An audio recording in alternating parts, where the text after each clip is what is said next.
Olá, bem-vindos a esta nossa conversa mais aprofundada. Hoje a gente vai focar em dois textos que são meio que a porta de entrada para uma obra super marcante, né? O prefácio do próprio C.S. Lewis e a introdução da Kathleen Norris para Cristianismo Puro e Simples. Isso mesmo. De um lado, a gente tem o Lewis explicando assim as intenções dele, o método, quase um mapa, né? Aham. E do outro, a Norris que coloca a obra no tempo, no espaço, mostrando a força do contexto em que o livro nasceu. Então a nossa tarefa aqui é tentar desvendar um pouco essas camadas por trás da criação do livro, né? Por que ele escreveu, para quem e, o que eu acho crucial, como que o cenário da Segunda Guerra ajudou a moldar essa mensagem sobre o núcleo da fé cristã. Precisamente. E foi uma tarefa, assim, que o Lewis assumiu de um jeito bem particular, né? Pensa bem, no meio de uma crise mundial, sem precedentes, ele se propôs a articular o que ele via como a essência do cristianismo, o tal do puro e simples. Exato. O foco dele não era, tipo, recrutar para a igreja A ou B, nada disso. Era mais apresentar o alicerce comum, sabe? A estrutura fundamental da fé cristã, do jeito que ele mesmo, um ex-ateu, tinha redescoberto e entendido. Era quase um trabalho de arqueologia da fé, buscando o que estava lá na base, antes das divisões. Ok. Então vamos começar por aí, por essa origem, porque ela é a chave mesmo. O Lewis conta lá no prefácio que o livro veio de palestras de rádio, BBC, entre 42 e 44. Aham, Quer dizer, auge da Segunda Guerra Mundial. Terrível. exato. E ele fala que nessas transmissões ele tentou manter um tom, assim, bem de conversa, né? Usando coloquialismos, buscando uma informalidade, quase um bate-papo. Depois, claro, para o livro impresso ele mexeu, tirou contrações, a maioria dos itálicos de ênfase, mudou frases, mas ele diz que tentou guardar essa sensação mais popular, mais familiar. Como é que essa origem no rádio, nesse período tão tenso de medo, impactou o que a gente lê hoje? Não é só um detalhe, né? Parece central. Sem dúvida, é central. O fascinante é justamente essa combinação, a origem falada e o contexto brutal da guerra. Imagina só você ligar o rádio, não só para ouvir notícia de bomba, de perda, e a introdução da Norris descreve muito bem a Blitz na Grã-Bretanha, né? A destruição toda. Sim, é bem vívido. Mas aí no meio disso, ouvir alguém falando de fé, de moralidade, de esperança. Era algo, nossa, muito potente. A Norris até menciona que a audiência tinha pilotos da RAF, da Força Aérea Real, jovens que enfrentavam uma mortalidade altíssima, sabe? Às vezes não duravam muitas missões. Pesado. E não dá para esquecer, como a Norris também lembra, que o próprio Lewis lutou na Primeira Guerra. Ele conhecia o combate, a perda, de perto. É verdade. Essa experiência pessoal, mais o drama coletivo da Segunda Guerra, isso com certeza moldou a abordagem dele. Ele escolheu ser direto, prático, focado no essencial, evitando de propósito um jargão acadêmico, um tom muito teológico que, sei lá, podia soar distante para quem estava ali no front, né? Literal ou não. Entendo. A escolha pelo estilo acessível não foi só gosto, foi uma estratégia de comunicação vital naquele momento. Faz todo sentido essa conexão com a experiência real, e ele é muito claro sobre o que ele não queria fazer, né? Ele deixa isso bem marcado no prefácio. Ele não queria ser um guia para ajudar a escolher entre as denominações cristãs. Isso. Ele se identifica, sim, como leigo da Igreja Anglicana, mas o objetivo era outro, bem diferente: explicar e defender a crença que ele via como comum para a maioria dos cristãos ao longo do tempo das tradições. É isso que ele chama de cristianismo puro e simples, ou central. E aí que fica interessante. Por que essa delimitação tão cuidadosa? Por que ele fugiu das controvérsias que dividem os cristãos, justo num livro que queria apresentar a fé? Olha, o Lewis dá algumas razões bem claras para isso no prefácio. E elas mostram muito da estratégia e, eu diria, da humildade intelectual dele. Primeiro, ele diz que as disputas entre denominações muitas vezes vão para águas muito fundas de alta teologia, de história da igreja, coisas complexas. Aham. Ele sentia que isso era para especialista. E ele, como leigo, mesmo sendo um baita acadêmico de literatura, não se achava qualificado para guiar os outros nisso. Ele fala, né, que nessas áreas ele mesmo precisaria de ajuda, não estaria apto a ajudar. Humilde mesmo. Segundo ponto, e talvez o mais crucial para ele, a convicção prática de que entrar nessas polêmicas não ia ajudar em nada a atrair quem estava fora do cristianismo. Pelo contrário, né? Ele achava que podia confundir ou até desencorajar quem estava buscando entender o básico da fé. Sim, faz sentido. Para ele, discutir as diferenças só valia a pena entre quem já partilhava a crença básica em Deus, em Cristo. Antes disso, era como, sei lá, discutir a cor da cortina antes de concordar em construir a casa. Boa analogia. E por último, ele notou, de forma bem pragmática, que já tinha muito livro focado nas divisões, nas particularidades de cada grupo, mas faltava obra que articulasse e defendesse o núcleo comum. Ele viu ali um espaço onde ele podia ser mais útil, mais necessário. Essa abordagem pragmática é muito forte, né? Especialmente pensando no público e na época. Mas essa ideia de focar só no comum não corre o risco de virar uma coisa meio diluída, meio genérica? Como ele garante que esse puro e simples ainda tem, sei lá, substância? É uma preocupação válida, sim. E o Lewis parece que já esperava isso. Por isso ele usa aquela analogia famosa, a do saguão, do corredor, hallway, justamente para lidar com isso. Ele compara o cristianismo puro e simples a um grande saguão de entrada. Desse saguão saem várias portas. Cada porta leva a um cômodo diferente, que seriam as denominações, as tradições cristãs. Certo. O objetivo do livro dele, como ele descreve, era levar as pessoas até esse saguão. Ele não estava construindo um cômodo novo, nem decorando o saguão para a galera ficar morando ali para sempre. Não era para ficar no saguão. Não. Pelo contrário, ele diz que a vida cristã completa, com lareiras, cadeiras e refeições, ou seja, a prática em comunidade, os sacramentos, as devoções, acontece dentro dos cômodos. O saguão, ele insiste, é lugar de passagem, de espera. Um lugar para decidir qual porta cruzar. Não é para morar ali. Entendi. Mas e aqui está o ponto crucial para a sua pergunta, esse saguão, esse fundamento comum, para o Lewis não é algo vago, aguado, minimalista. De jeito nenhum. Ele descreve como algo positivo e substancial. Algo com conteúdo real, forte, que diferencia a fé cristã de outras visões de mundo por um profundo abismo, como ele diz. Não é só um conjuntinho de ideias morais bonitinhos. Essa imagem do saguão é ótima mesmo. Ajuda muito a visualizar a proposta dele. E essa preocupação com a clareza, com a substância do que é comum, parece que conecta direto com outra coisa que ele defende com força no prefácio.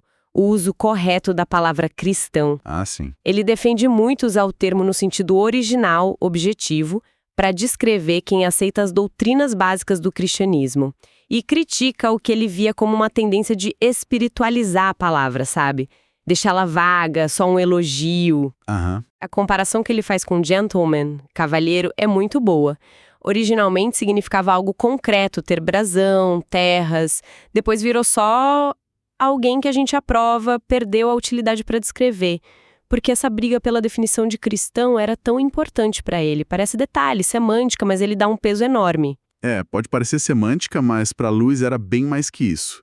Era questão de clareza intelectual, de honestidade na comunicação. A preocupação dele era que se cristão virasse só um termo genérico de aprovação moral, tipo, fulano é gente boa, então é cristão no fundo, ou uma avaliação do interior da pessoa que ninguém pode fazer de verdade, ele está próximo do Espírito de Cristo, aí a palavra perderia totalmente o sentido histórico e a função útil dela. Ela deixaria de descrever algo real. Exato, ele lembra o uso original lá em Antioquia, em Atos dos Apóstolos, né?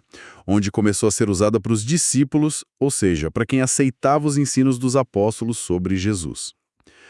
Manter esse sentido objetivo, ligado a um conjunto de crenças, permite clareza. Ele argumenta, por exemplo, que é mais informativo e honesto dizer que alguém que aceita a doutrina, mas não vive de acordo com ela, é um mau cristão ou um cristão inconsistente. Entendo. Do que simplesmente dizer que essa pessoa não é cristã. A primeira frase mantém o padrão de referência à doutrina que a pessoa diz aceitar.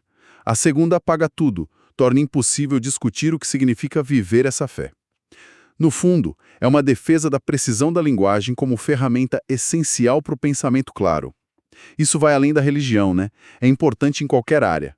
Se as palavras perdem o sentido, a comunicação fica impossível. Essa defesa da precisão é um fio que amarra tudo.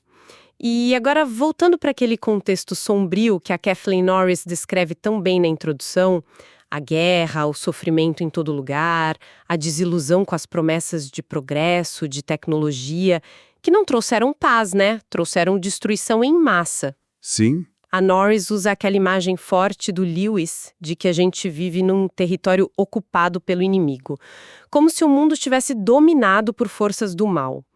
Como é que esse cenário desolador, essa sensação de estado de sítio, se encaixa com a mensagem de fé e esperança que o Lewis quer passar? Não parece contraditório? É uma ótima pergunta, porque à primeira vista pode parecer mesmo, mas se a gente conecta essa imagem do território ocupado com o quadro geral que a Norris apresenta, a gente vê que o Lewis não estava oferecendo um otimismo fácil ou uma fuga da realidade. Longe disso. A Norris destaca que o Lewis, muito na linha das críticas antigas à natureza humana, lá da Bíblia, dos Salmos, dos profetas, insistia que o problema fundamental não está lá fora, está em nós. A fé que ele descreve não é um analgésico para ignorar o mal, a dor, o sofrimento. Ela encara isso de frente, reconhece a realidade brutal. E aí que a Norris destaca a crença profunda do Lewis no poder da imaginação. Para ele, a imaginação que a gente vê tanto aqui quanto em Nárnia não era fuga. Era uma ferramenta poderosa para revelar a verdade sobre a nossa condição, sobre esse conflito cósmico e, ao mesmo tempo, para vislumbrar uma esperança real que vem de fora desse sistema ocupado. Entendi. A imaginação como reveladora. Isso. A fé, nesse contexto, vira quase um movimento de resistência clandestino, sabe? Operando em território inimigo, recebendo o que a Norris chama de mensagens de esperança vindas do lado de lá. Não é negar a ocupação, é afirmar que ela não é a palavra final. Que imagem forte. E o palco principal dessa resistência, dessa batalha decisiva, não são eventos espetaculares nem debates teológicos complicados. É algo muito mais íntimo, constante. Como Lewis sempre bate na tecla e a Norris lembra bem, essa batalha acontece dentro do coração humano comum. No dia a dia. Todo dia. Toda manhã, quando a gente acorda e sente as pressões, as tentações, os ressentimentos, as vontades do ego. É ali que a gente tem que decidir, como Lewis sugere, que tipo de imortais, ele usa essa palavra para lembrar da nossa natureza eterna, né? Queremos ser no jeito como a gente trata os outros naquele dia. Uau! É uma visão muito realista, humana, reconhece nossas falhas. A Norris cita aquela frase ótima do Lewis sobre Deus entender a dificuldade de dirigir a lata velha que você está tentando dirigir, falando da nossa natureza falha. Sim, eu lembro dessa. Mas, ao mesmo tempo, não é um caminho fácil. É um chamado para um esforço diário, para uma vigilância constante sobre nossos motivos, nossas ações. Essa ideia da batalha diária no coração e o jeito como ele se coloca como um igual nessa luta é muito marcante. E isso me faz pensar em como o Lewis se posiciona no prefácio. Ele faz questão de dizer que é leigo, é ex-ateu, amador em teologia, quase um calouro compartilhando o que descobriu. Ele até fala que deixou de fora uns temas morais específicos, ele cita controle de natalidade, jogo, porque sentia que não tinha experiência de vida ou qualificação para dar conselho ali. Sim. E ainda adiciona uma razão pessoal lá da Primeira Guerra. Uma aversão a ficar exortando os outros a enfrentar perigo ou tomar decisão difícil de um lugar seguro, confortável. Como essa postura de humildade, essa transparência sobre as próprias limitações, como isso conecta o Lewis com quem lê ou ouvia ele? Essa autodescrição, essa honestidade radical sobre as limitações dele. Eu acho que isso é absolutamente crucial para o sucesso e para a longevidade do livro. Cria uma ponte na hora, de confiança, de identificação com o público. Ele não se põe como autoridade da igreja, distante, nem como teólogo que tem resposta para tudo. Não, ele se coloca como alguém que fez um caminho. Exato. Alguém que trilhou um caminho difícil do ateísmo convicto para a fé relutante e está simplesmente compartilhando, do jeito mais claro e acessível que ele consegue, o que ele descobriu sobre os fundamentos dessa fé. Isso reforça o foco dele nas verdades que ele considera universais, acessíveis a qualquer um que queira pensar honestamente, e não em doutrinas complicadas ou experiências místicas exclusivas. Faz sentido. E tem mais, né? O fato que ele menciona no prefácio de ter mandado partes do livro para clérigos de 4 denominações diferentes, anglicana, católica, metodista, presbiteriana, para checar se ele estava mesmo falando do cristianismo comum central, e não só da visão dele ou da igreja anglicana. Sim, isso é importante. E isso mostra um esforço enorme por objetividade dentro do que ele se propôs a fazer. Ele não queria só dizer que estava falando do essencial, ele queria garantir, na medida do possível. Essa combinação de humildade pessoal com rigor intelectual é muito persuasiva. Bem, olhando para tudo isso que a gente conversou sobre o prefácio e a introdução, o que podemos levar como pontos-chave dessa nossa análise de cristianismo puro e simples? Fica claro que o livro nasceu num contexto histórico pesado, né? Segunda Guerra. E isso moldou muito o objetivo, o tom, ofereceu uma base sólida, compartilhada da fé cristã, usando uma linguagem direta, acessível, quase de conversa, para um público que vivia crise, sofrimento. Exatamente. A gente viu como o Lewis, de propósito, evitou as brigas entre denominações, preferindo focar no que ele chamou de saguão das crenças essenciais, aquele núcleo comum. Isso, o saguão. E vimos também a defesa forte dele pela clareza da linguagem, principalmente com a palavra cristão, e a visão da fé não como fuga da realidade dura, mas como um engajamento realista, mesmo que com imaginação, com a vida, incluindo as batalhas morais e espirituais que a gente trava dentro do coração humano comum, todo dia. Exato. Você resumiu muito bem os pilares que esses textos de introdução já colocam pra gente. E talvez um pensamento final para deixar ecoando que surge com força dessa análise, né? O Lewis dá uma ênfase enorme nessa batalha interna, que acontece no palco do coração comum de cada um. E na importância crucial de como a gente trata os outros, esses imortais, como ele chama, com quem a gente convive todo dia. Sim, isso é muito forte nele. Se essa é a arena principal, se é aí que a fé se prova ou não, então, voltando para a metáfora do saguão, o essencial, e dos cômodos, as denominações, fica uma questão para a gente pensar, será que o foco, às vezes talvez excessivo, que a gente dá para os debates teológicos complexos ou para as diferenças de doutrina, liturgia, história, que constroem as paredes entre os cômodos, será que isso não acaba distraindo a gente do desafio fundamental, diário, pessoal, de viver os princípios básicos dessa fé?